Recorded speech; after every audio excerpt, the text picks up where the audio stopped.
beberapa dokter di bukan Telkom ya, di PLN itu mereka punya klinik yang ada dokter spesialis sarafnya itu nyuntik, jadi disuntik di punggungnya. Nah itu bisa ya, tapi biasanya sifatnya sementara, temporary. Jadi nanti kalau misalnya masih sakit ya mesti dicari tahu penyebabnya apa, baru nanti kita periksa dengan MRI.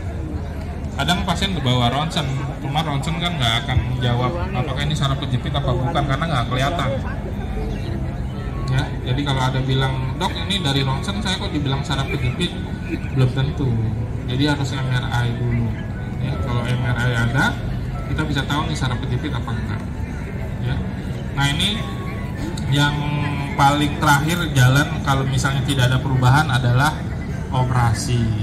Nah pada orang tua nih, rata-rata jawabannya, dok saya udah tua, saya nggak bisa dioperasi karena tua.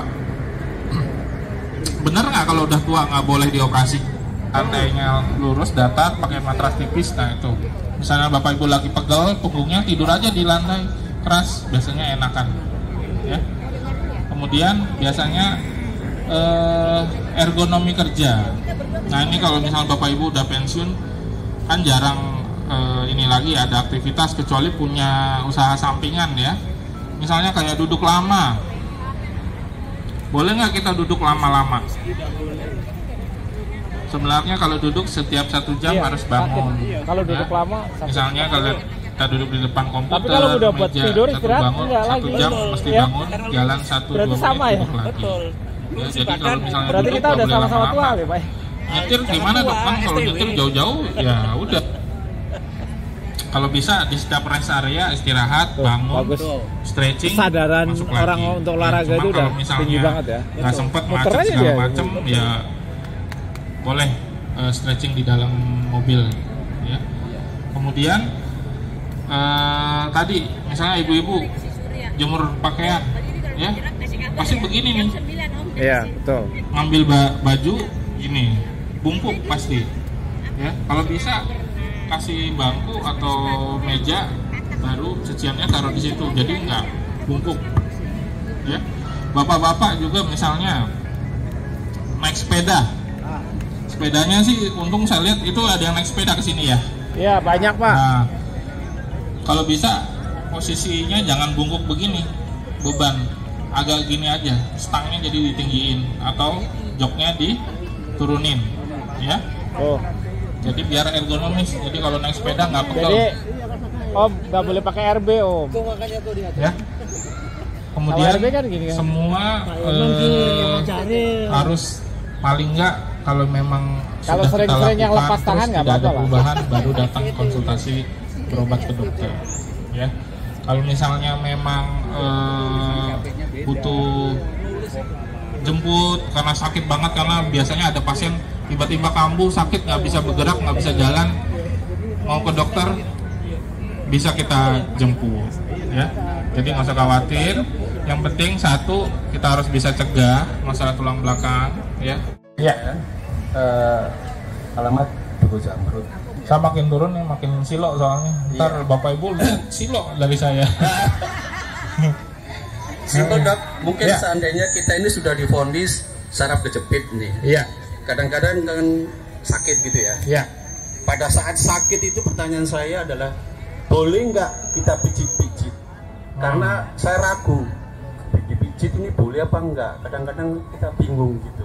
Iya. Itu yang pertama. Terus yang kedua, kalau seandainya sudah divonis saraf kejepit, olahraga yang tadi udah dikatakan bahwa yang bagus adalah renang. Nah, sebatas renang kita ini lamanya seberapa? Kan karena kalau mungkin Dosisnya. Iya dosisnya. Iya. Itu aja dok. Ya, oke. Jadi kalau Ini multifaktorial.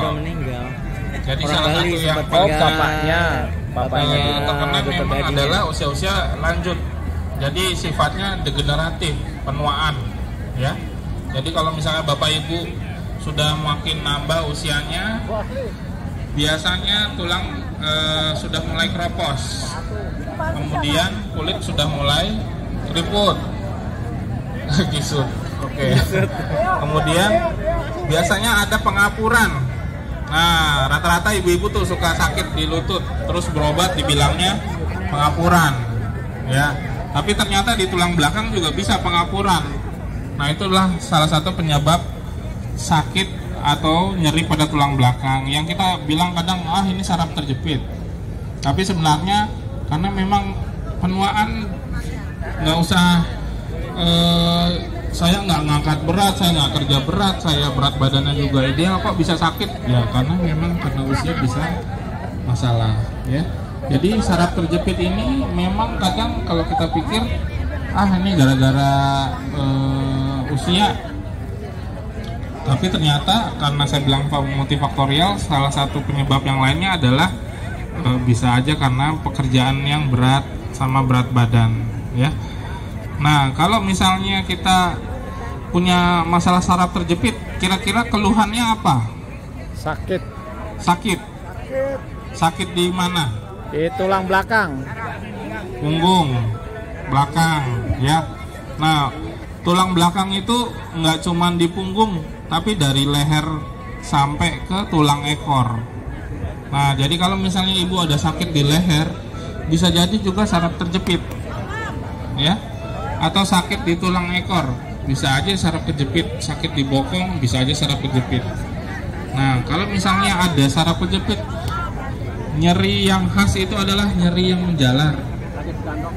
Jadi kalau misalnya sakitnya di punggung sampai ke bokong, Pasti tanya nih. ke paha, ada yang punya keluhan yang seperti nyeri menjalar ke bokong, ke paha. Nah, itu biasanya saraf kejepit. Atau nyerinya di leher menjalar sampai ke bahu, ke lengan. Nah, itu biasanya saraf terjepit. Jadi saraf terjepit itu khasnya ada nyeri menjalar. Dok, saya nyeri aja nih, nggak ada menjalar. Belum tentu saraf terjepit. Bisa jadi kayak tadi pengapuran, ya. Bisa jadi hanya ototnya aja. Misalnya bapak habis ngangkat galon sakit, ya.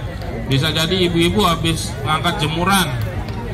Biasanya tuh kalau ada jemurannya nggak mau dicicil, diambil satu-satu, maunya satu ember diangkat semua, ya, biar sekalian beres. Nah, itu, ya. Itu. Jadi kalau misalnya kita melakukan sesuatu tiba-tiba sakit, belum tentu saraf terjepit. Ya.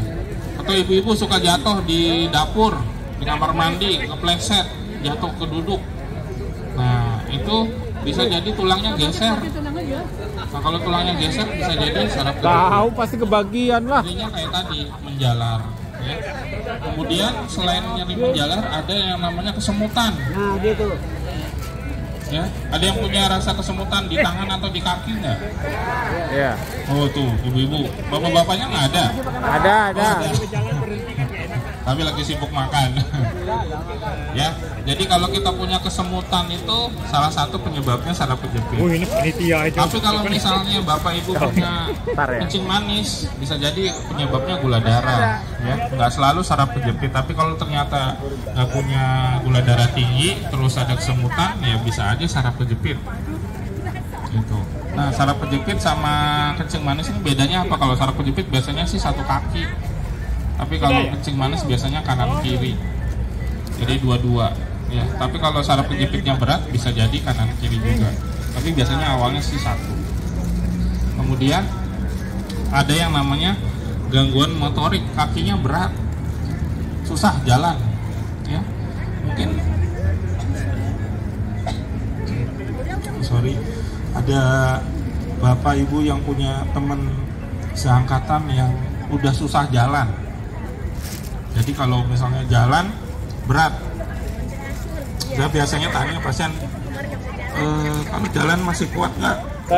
Temennya Mbak Lili nih. Misalnya kayak dari rumah mau ke masjid, masih kuat nggak? Misalnya nggak kuat, nah bisa jadi saraf kejepit. Kenapa? Karena kakinya berat. Disuruh minum dulu.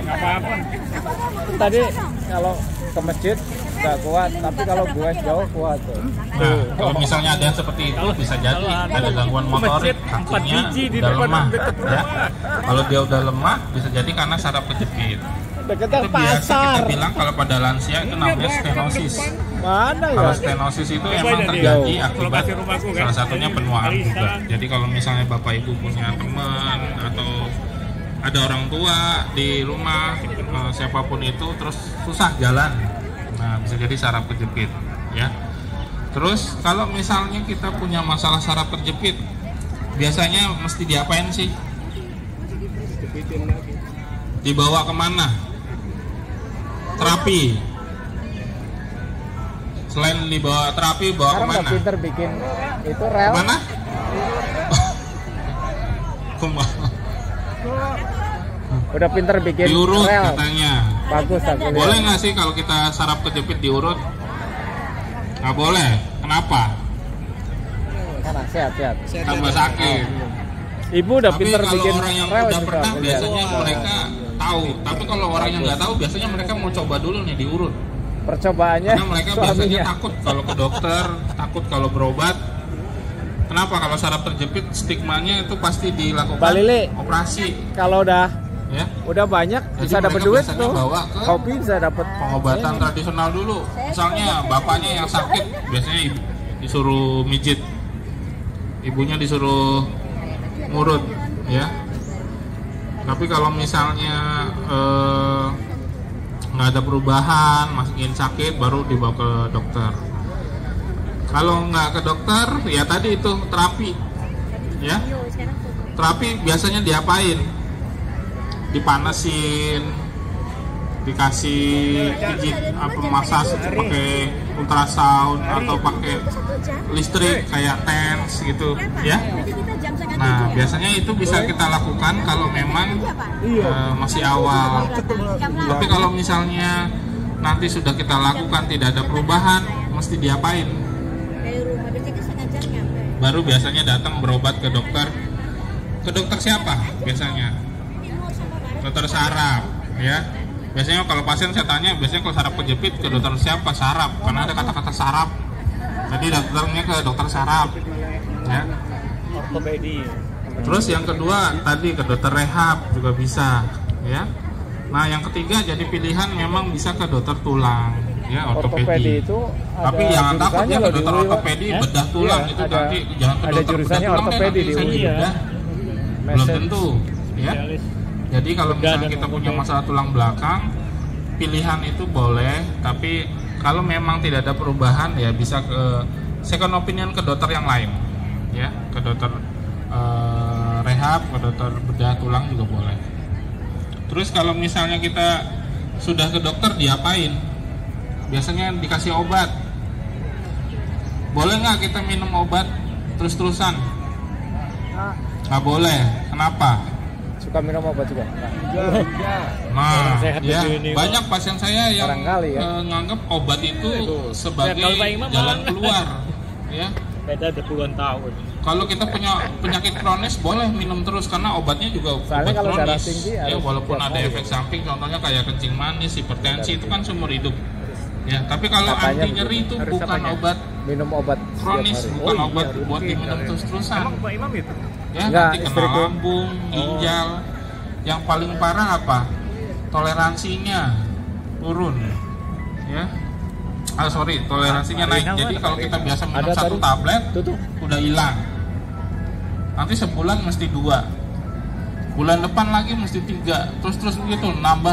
Makanya ada orang yang minum obat anti nyeri nggak mempan. Karena udah kebiasaan minum obat anti nyeri. Udah kebal. Jadi kalau misalnya Bapak Ibu ada yang minum obat anti nyeri terlalu lama, nggak boleh, ya. Nanti bisa toleransinya naik. Nah, selain minum obat disuruh apa? Tadi terapi, ya. Biasanya sih dokter ngasih edukasi tentang kesehatan untuk exercise di rumah, olahraga. Olahraganya apa yang bagus untuk tulang belakang? Berenang. Bapak Ibu bisa berenang nggak? Bisa. Apalagi di kasur ya. Gaya batu. Biasanya ada 2 gaya sih Bu, ya.